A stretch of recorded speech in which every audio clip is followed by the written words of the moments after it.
In the early days of organic chemistry, chemists understood that molecules were made of atoms connected through chemical bonds. However, the three-dimensional shapes of molecules were utterly unclear since they couldn't be observed directly.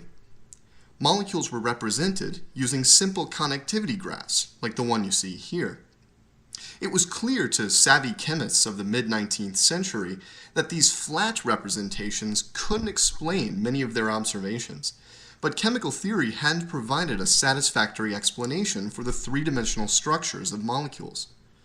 In 1874, the chemist Van 't Hoff published a remarkable hypothesis. The four bonds of a saturated carbon atom point to the corners of a tetrahedron. It would take over 25 years for the quantum revolution to theoretically validate his hypothesis, but Van 't Hoff supported his theory using optical rotation. Van 't Hoff noticed that only compounds containing a central carbon bound to four different atoms or groups rotated plane polarized light. Clearly, there's something unique about this class of compounds. Take a look at the two molecules you see here. Each one is characterized by a central tetrahedral carbon atom bound to four different atoms: bromine, chlorine, fluorine, and hydrogen. We might be tempted to conclude that the two molecules are the same if we just concern ourselves with what they're made of. However, let's see if we can overlay the two molecules perfectly to really prove that they're the same. We have free license to rotate and translate both of the molecules as we wish. Remarkably though, no matter how we move the molecules, we find that perfect superposition is impossible to achieve. Now take a look at your hands. Notice that your two hands have all the same parts: a thumb, fingers, a palm, etc. Like our two molecules under study, both of your hands are made of the same stuff.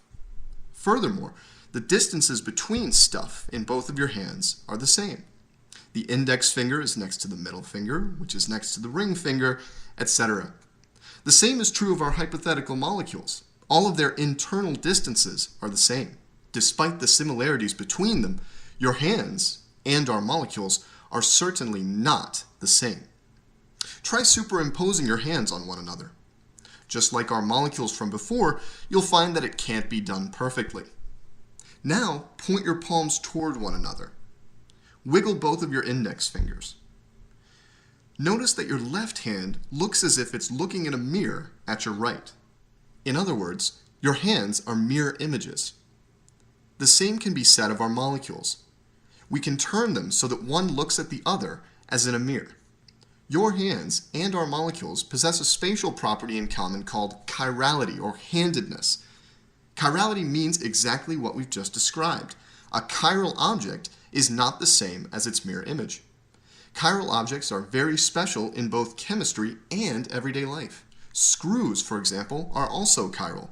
That's why we need the terms right-handed and left-handed screws. And believe it or not, certain types of light can behave like chiral screws.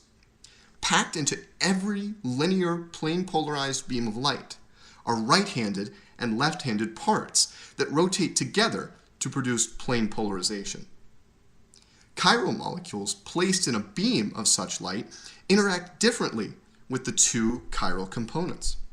As a result, one component of the light gets temporarily slowed down relative to the other.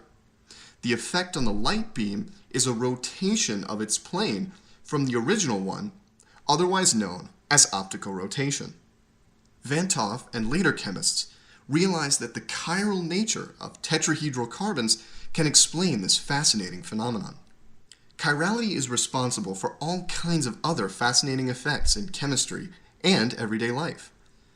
Humans tend to love symmetry, and so if you look around you, you'll find that chiral objects made by humans are rare, but chiral molecules are absolutely everywhere.